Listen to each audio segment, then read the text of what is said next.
YWCA Northeast Tennessee and Southwest Virginia, along with YW Cares, proudly presents It Takes a Village, a podcast highlighting the importance and need for victim advocacy services throughout our region.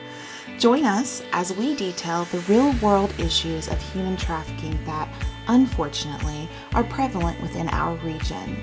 We are honored to be able to speak with other organizations that are doing their part to fight against human trafficking and learn more about the steps they are taking in order to not only advocate for current victims, but also prevent future victims. I'm Heather Smith, and thank you for joining us today. Thank you for joining for our final episode of It Takes a Village. Today, we welcome back Megan Parks, who joined us for our first episode, where she shared how YW Cares advocates for victims of crime and provides public education about the prevention of these crimes. We also have the opportunity today to sit down with Rebecca Sturgill with the Sullivan County Regional Health Department. Both Megan and Rebecca are with us today to speak about the Red Sand Project, a project that has been completed in all 50 states, as well as 70 countries, with more than 1 million participants. Thank you all so much for joining us today to discuss this renowned project. Thank you for having us. I'm excited to be back to talk about this. Thank you. I'm excited as well. Rebecca, would you care to share a little bit about the history of the Red Sand Project? I would love to learn about how this came to be a movement that is participated in globally. Yes, you can find a lot of the information I'm speaking on today on the redsandproject.org. The project was started by a lady named Molly Gochman. She's an experiential artist and activist. And Molly first launched the Red Sand Project in 2014 after realizing that slavery continues to be a modern problem. Globally, an estimated 40.3 million individuals live in slavery today, whether it's in forced marriages, forced labor, or for sexual exploitation. She recognized that to begin finding a solution to such a widespread challenge, increased public awareness and engagement would be crucial. She started the first Red Sand Project action in Miami, where she filled the cracks of sidewalks in and around the Art Basel Miami Beach Pavilion with red sand.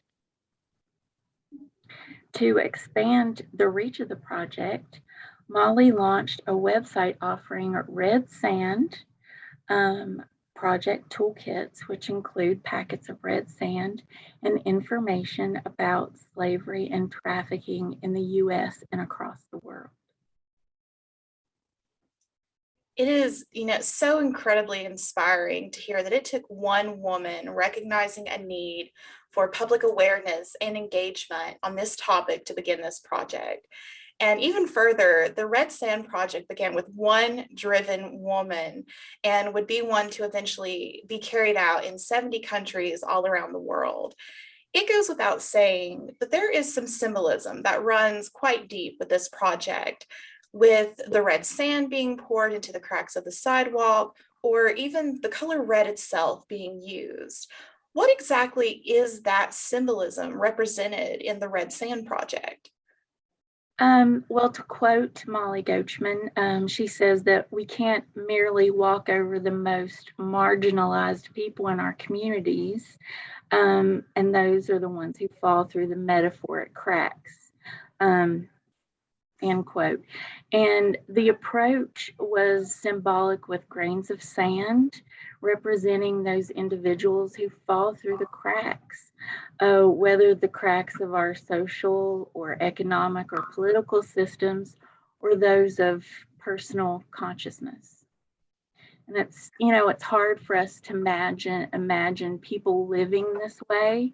And so the Red Sand Project really helps us open our eyes to this problem. Being a kind of visual learner myself, that symbolism and meaning being represented visually is one that I am sure helps to further solidify the need for awareness with human trafficking. Rebecca, what was the reason that the Sullivan County Regional Health Department felt drawn to become a part of this movement? Well, according to the most recent statistics that we have, the National Human Trafficking Hotline has identified 11,500 trafficking situations with 180 cases reported in Tennessee. Addressing human trafficking is a priority in Sullivan County because human trafficking is one of the fastest growing criminal enterprises in the country, with cases reported in all 50 states. We want to increase awareness of this hidden crime that can happen in our own communities. And we believe that it's very important to shine a light on this problem.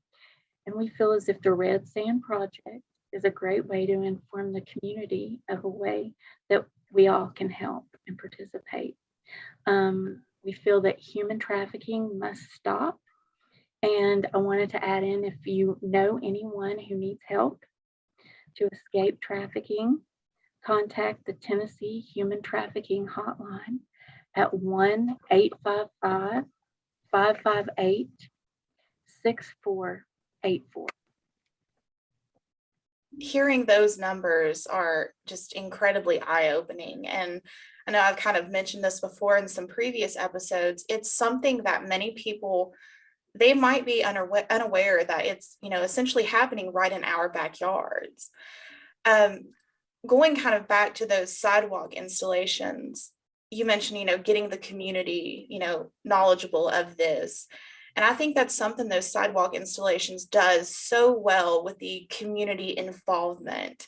And I have personally had the honor of participating in these sidewalk installations, as YW Cares has facilitated them at YWCA Northeast Tennessee and Southwest Virginia.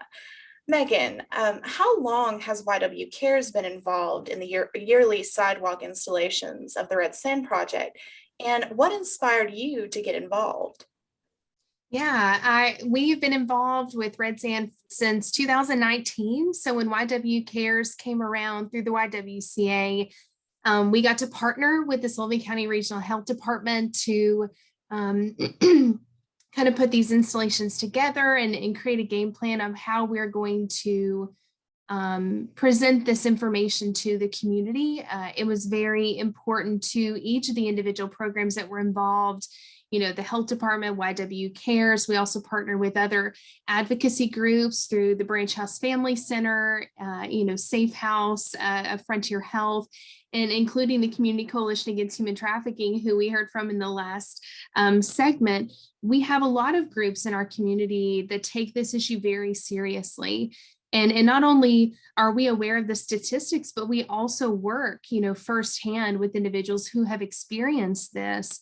And that's why it's important to us, is that personally it's important to us. And it's important to us for our community to be educated and to understand and to know what this looks like and how to look for it. And like Rebecca just said, what do you do when you're either experiencing it or someone that has? We need to report it, and we need to know how to do that. And so YW Cares loves being a part of these installations. We had the privilege in 2021 to partner with the Tri-Cities Airport, which was a huge opportunity for us to be able to go and actually pour red sand at our airport and use chalk on the sidewalks to be able to show exactly what Rebecca was just talking about. What are the statistics? What are the red flags? So everyone that was coming in and out of our airport was learning about human trafficking. I mean, what an incredible experience.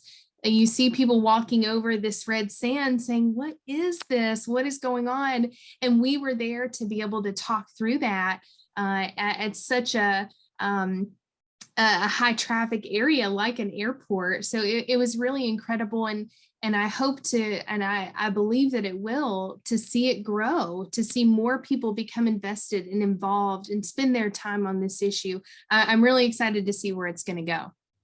Absolutely. And I love hearing about the airport. Like, how many lives did you touch in that moment? Were you able to educate and help them to learn what that truly means and what they can do to help?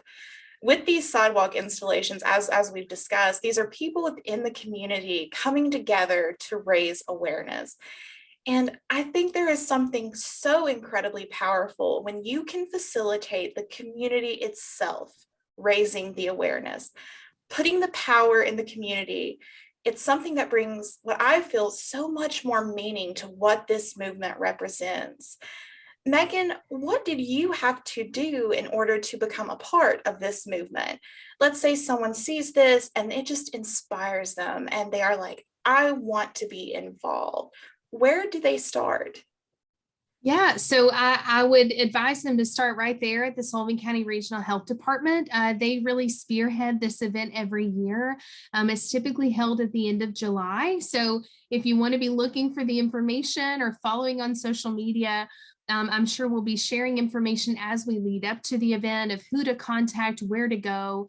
And the way it typically runs in our community is we actually set a schedule for the last day of July of all the different stops we're going to make throughout the community. And any citizen is able to join us at any of those locations. And we bring the sand, we bring the information, and they can join us there to actually actively participate. And we see that a lot in our installations. We see people from the community that want to be involved. So they follow that schedule, they contact the health department, they show up the day of, and they go to every location that we have, and they pour sand with us and speak to newcomers as they come through. So that would be my advice, but we'll be advertising for it and talking about it. So if you're interested, you can contact the Sullivan County Regional Health Department for it. Oh, it's absolutely amazing to hear. Just like I said, the community involvement in this project is just phenomenal. Well, I want to thank both of you today for speaking with me and sharing this information about the movement that is the Red Sand Project. It's my personal hope today that this might inspire someone even more to join this movement and to just help raise awareness of human trafficking. I'm, like I said, so eager to participate in another one of these sidewalk installations.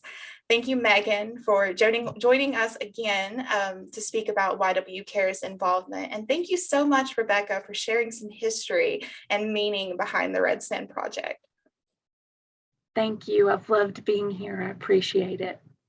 Yeah, and thank you, Heather, for putting all this together for Human Trafficking Awareness Month. I don't think it's something that's talked about often enough. So the more that we can empower the community to learn about this, the better. So thank you for all you've done. It's been great. Thank you.